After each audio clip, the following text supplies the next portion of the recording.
দেশের জনসংখ্যার চাইতে ঢাকা শহরের জনসংখ্যা অনেক বেশি। ইটভাটার বাংলাদেশের বায়ু দূষণ 58% মানে দায়ী হচ্ছে ইটভাটা। অর্ধেকেরও বেশি।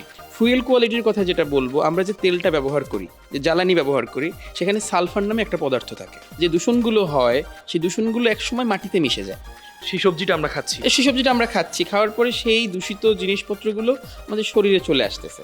একজন মানুষের বেঁচে থাকার যেমন অধিকার আছে, একটা নদীরও কিন্তু বেঁচে থাকার অধিকার আছে। ব্যবসা করতে গেলেও তো একটা পৃথিবী লাগবে। একটা পৃথিবী যদি মৃত হয়, মরে যাওয়া পৃথিবীতে তো ব্যবসা হয় না।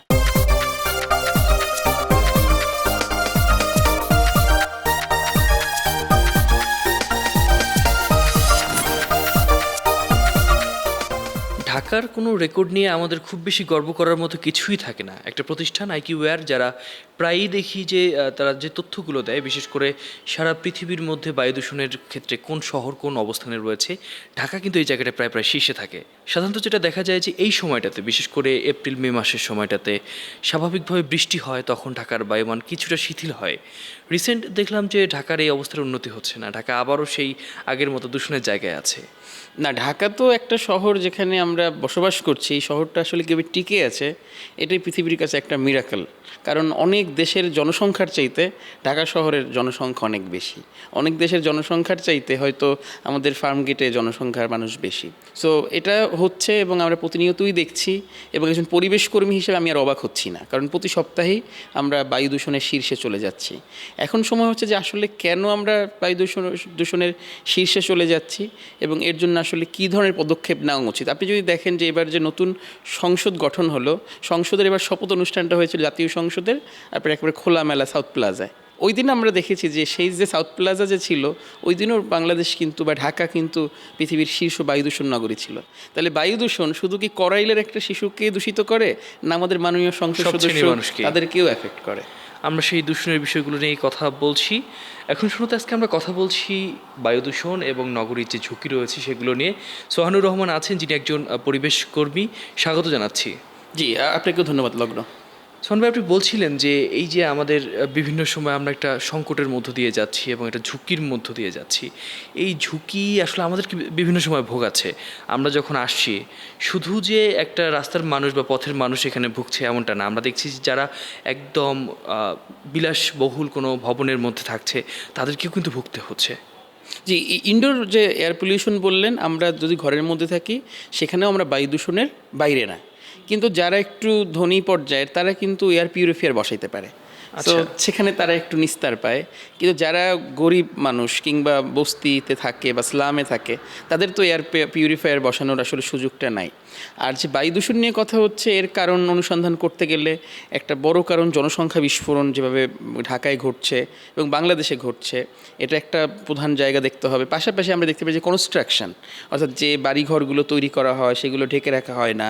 ইটভাটার বাংলাদেশের বায়ু দূষণ 58% মানে দায়ী হচ্ছে ইটভাটা। অর্ধেকেরও বেশি যেটা ইটভাটা। কিন্তু আমাদের এই এয়ার পলিউশনের 30% দূষিত বায়ু আসে পার্শ্ববর্তী দেশ থেকে।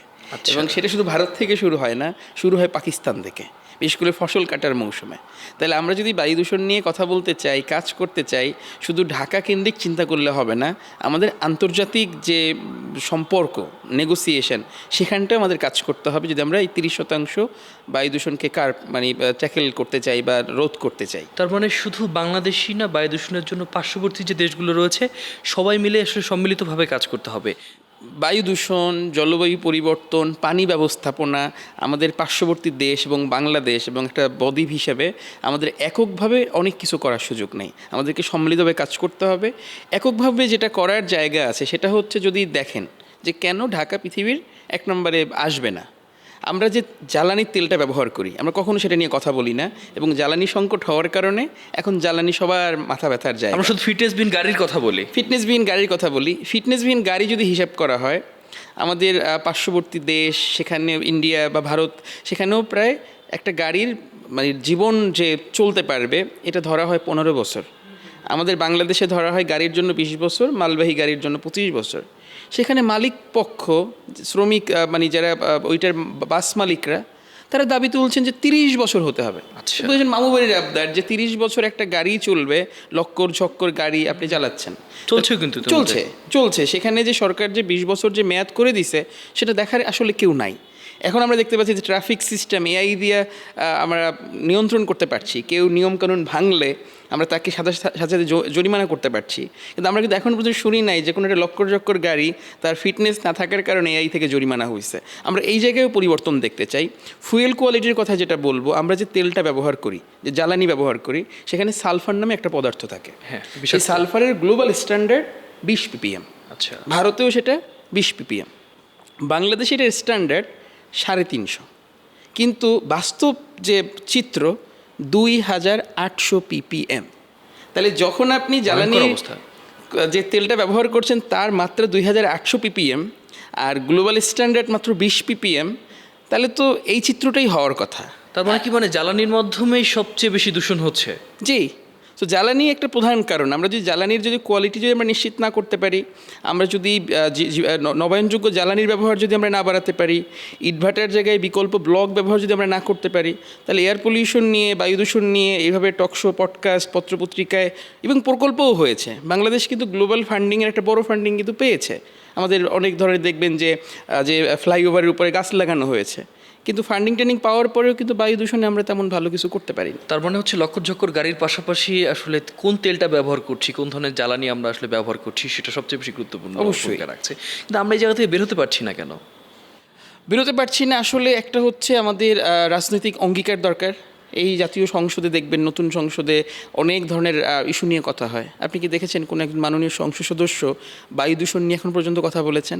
কিংবা যেখানে আপনার 20 ppm আপনার সালফার থাকার কথা, সেখানে আমরা কনজিউম করছি 2800 ppm, সেটা নিয়ে তো কাউকে আমরা দেখছি না। সো এটা নিয়ে আরও সচেতনতার দরকার আছে, রাজনৈতিক অঙ্গীকারের দরকার আছে, এবং সরকারকে স্বল্পমেয়াদী, মধ্যমেয়াদী, দীর্ঘমেয়াদী পরিকল্পনা করার দরকার আছে। জ্বালানি থেকেও আমাদের একটা বড় ধরনের একটা ক্ষতির জায়গা তৈরি হয়ে গেছে। এখন শুরুতে আমরা কথা বলছিলাম জ্বালানি সংকট বা বায়ু দূষণের যে বিভিন্ন প্রভাব রয়েছে এই বিষয়গুলো নিয়ে। আরও অনেকগুলো গল্প বাকি রয়েছে, ছোট্ট একটা বিরতি অপেক্ষা করছে। আজকে এখন শুরুতে কথা বলছিলাম দূষিত শহর নিয়ে। সোহান ভাই, আমরা তো দেখি যে এই বায়ু দূষণের প্রভাব সব জায়গাতে পড়ছে। আমরা যখন বেসরকারি হাসপাতালগুলোতে যাচ্ছি, লম্বা লাইন আমরা দেখছি, এবং এই প্রভাবটা কিন্তু একটা মানুষের জন্ম থেকে মৃত্যু পর্যন্ত সব জায়গাতেই দেখছি ছড়িয়ে পড়ছে। এই যে একটা বড় প্রভাব, বেসরকারি হাসপাতালে লম্বা লাইন আমরা দেখছি, পাশাপাশি মানুষের যে বিভিন্ন দীর্ঘমেয়াদী রোগ, অনেকে নিজেও জানে না যে সে বায়ুর কারণে অ্যাফেক্টেড হচ্ছে। বায়ু হচ্ছে আমাদের একটা আসলে অধিকার এবং মানব অধিকার। আমাকে একজন নাগরিক হিসেবে, এবং এটা আমাদের সংবিধানেও আছে 18 নম্বর ধারা, 18 কয়ে, বায়ু দূষণের কারণে একজন মানুষ ঢাকা শহরে কতদিন তার আয়ু হারাচ্ছে? 7.5 বছর।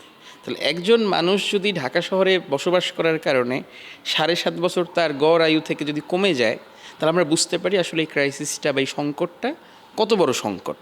কিন্তু বাংলাদেশে আমরা এমন একটা পর্যায়ে দাঁড়িয়ে আছি, এবং এর সাথে উন্নয়নের সম্পর্ক রয়েছে, এর সাথে অর্থনৈতিক সমৃদ্ধি প্রবৃদ্ধির সম্পর্ক রয়েছে, এবং পরিবেশ রয়েছে। প্রত্যেকটা ক্ষেত্রে মানুষ সাধারণত, সরকার সাধারণত গুরুত্ব দিয়ে থাকে অর্থনৈতিক উন্নয়ন। আমরা মনে করি অর্থনৈতিক উন্নয়ন হলেই আমার সব কিছু ঠিক হয়ে যাবে, এবং পরিবেশকে একটু পরে দেখলেও হবে, বায়ু দূষণ, পানি না, সেগুলো একটু পরে পেলেও হয়তো আমার হবে। কিন্তু সব কিছু যে একটার সাথে একটা সম্পর্কিত, সেটা আমরা আসলে অগ্রাধিকারের তালিকায় আমরা রাখি না। এবং এবারের নির্বাচনের আগে সিপিডি নামে একটা সংগঠন, যারা থিঙ্ক ট্যাঙ্ক, তারা জনগণের সাথে কথা বলেছে যে আসলে মানুষ চায় কি। মানুষ চায় ভাত, মানুষ চায় রুটি, মানুষ চায় রুজি, মানুষ চায় কর্মসংস্থান। কিন্তু তাদের তালিকায় কিন্তু বায়ু, নির্মল বায়ু বা স্বাস্থ্য সুরক্ষার কোনো বিষয় নাই আসলে। সেগুলো বড় আকারে নেই। স্বাস্থ্য হয়তো আছে, কিন্তু মানুষ বুঝতে পারতেছে না যে দূষিত বায়ুর কারণে সে কীভাবে তার জনস্বাস্থ্য কিংবা তার স্বাস্থ্য অধিকার কীভাবে লঙ্ঘিত হচ্ছে। খাবারের চেয়েও বেশি কিন্তু আমরা বায়ুটা নিচ্ছি, প্রত্যেকটা প্রশ্বাসে কিন্তু আমরা বায়ু নিচ্ছি। এবং বায়ুটা কত গুরুত্বপূর্ণ আমরা কোভিডের সময় আমরা দেখতে পারি। কোভিডের সময় দেখেছি অনেক মানুষের কোটি কোটি টাকা আছে, কিন্তু আসলে সে অক্সিজেন পাচ্ছে না কিংবা হসপিটাল পাচ্ছে না। পৃথিবীতে এখন 3টা সংকট চলতেছে, বিশেষ করে পরিবেশগত সংকট, আমরা যেটাকে আসলে খালি চোখে দেখেও দেখতে চাই না। একটা হচ্ছে আমাদের হচ্ছে জলবায়ু সংকট, এবং যেভাবে জীবাশ্ম জ্বালানির ব্যবহার বাড়ছে, এর কারণে জলবায়ু সংকট ঘনীভূত হচ্ছে, এবং আমরা প্রতি বছর আমাদের দেখবেন যে বিশ্ব তাপমাত্রা রেকর্ড ব্রেক করতেছে। যে বছরটা যায় 24, 25, 26, ওই বছরটাই ওই শতাব্দীর সবচাইতে উষ্ণতম বছর। তাহলে একটা গেল জলবায়ু সংকট, আর একটা হলো জীববৈচিত্র্য হ্রাস। ঢাকায় যদি দেখেন যে জীববৈচিত্র্য ছিল, আমরা যেভাবে ইটকাঠ পাথর তৈরি করেছি, আমাদের জলাশয়গুলো চলে গেছে। এখন দেখবেন যে 2 দিন পর যখন দাবদাহ শুরু হবে তখন হিট আইল্যান্ড ইফেক্ট শুরু হবে। অর্থাৎ এক একটা রাস্তা হবে এক একটা ধরেন আপনার দ্বীপের মতো, উষ্ণ দ্বীপের মতো। তো এর সাথে বায়ু দূষণের তো অনেক বড় সম্পর্ক আছে। তৃতীয়টা হচ্ছে দূষণ, এবং সেই দূষণে আমরা বায়ু দূষণ নিয়ে কথা বলি, শব্দ দূষণ নিয়ে কথা বলি, পানি দূষণ নিয়ে আমরা কথা বলি। আরেকটা বড় দূষণ আসছে প্লাস্টিক দূষণ। এবং প্লাস্টিক এমন সব জায়গায় চলে গেছে, একেবারে মায়ের বুকের দুধ যেটা একজন শিশুর পাওনা, হক বা অধিকার বায়ুর মতো, সেখানেও প্লাস্টিক চলে আসে, মানুষের ব্রেইনে প্লাস্টিক চলে গেছে। সো এই যে জলবায়ু সংকট, পরিবেশ সংকট এবং জীববৈচিত্র্যের সংকট, এই সংকটগুলোকেও আমাদের যেসব উন্নয়নের যে এজেন্ডা সেখানে গুরুত্ব পাওয়া উচিত।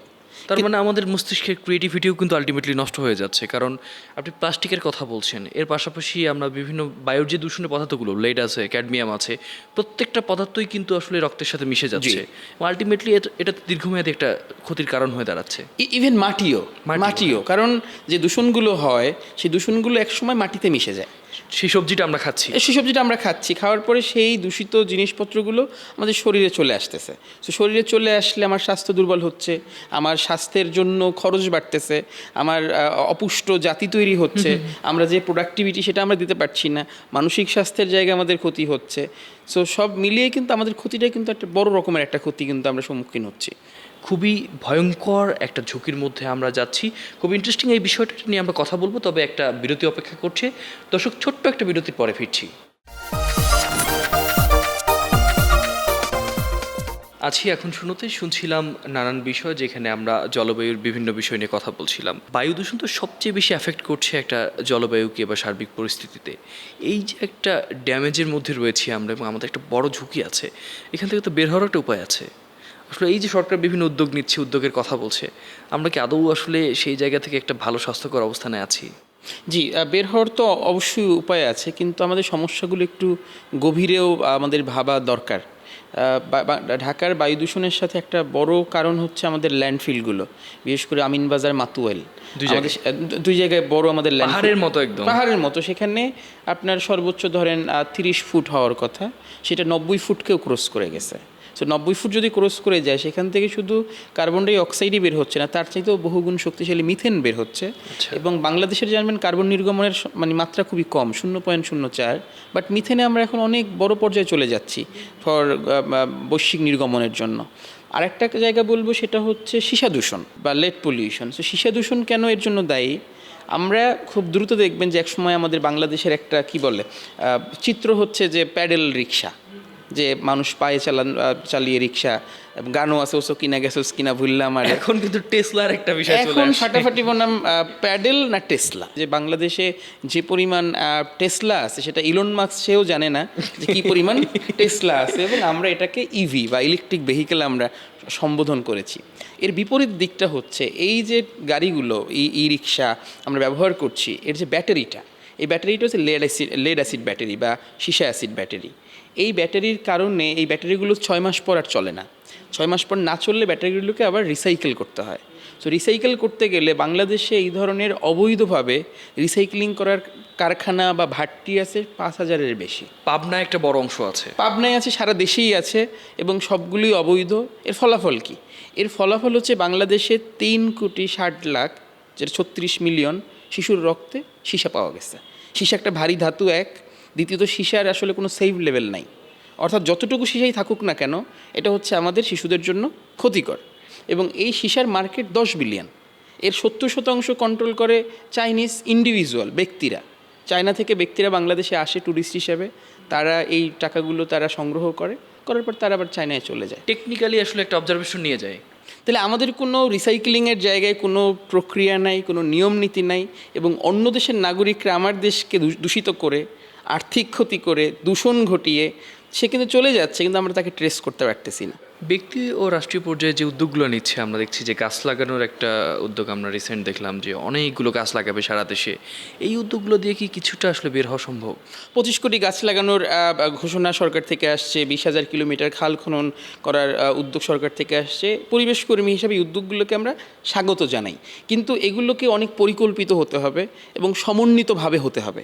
কারণ আমরা 25 কোটি গাছ রোপণ করব, গাছের চারা রোপণ করব, এর পাশাপাশি আমার বনগুলোকে সংরক্ষণ করতে হবে। কিন্তু আমরা দেখতে পাচ্ছি অনেক বন, রেমাকালেঙ্গা হবিগঞ্জে, তারপরে আমাদের শাল বন, এগুলো উজাড় হয়ে যাচ্ছে, মাইলকে মাইল উজাড় হয়ে যাচ্ছে।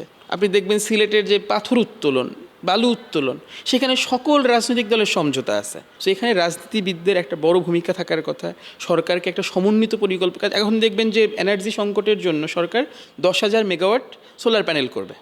সোলার প্রকল্প করতে গেলে, পাওয়ার প্ল্যান্ট করতে গেলে আমাদের ল্যান্ড লাগবে।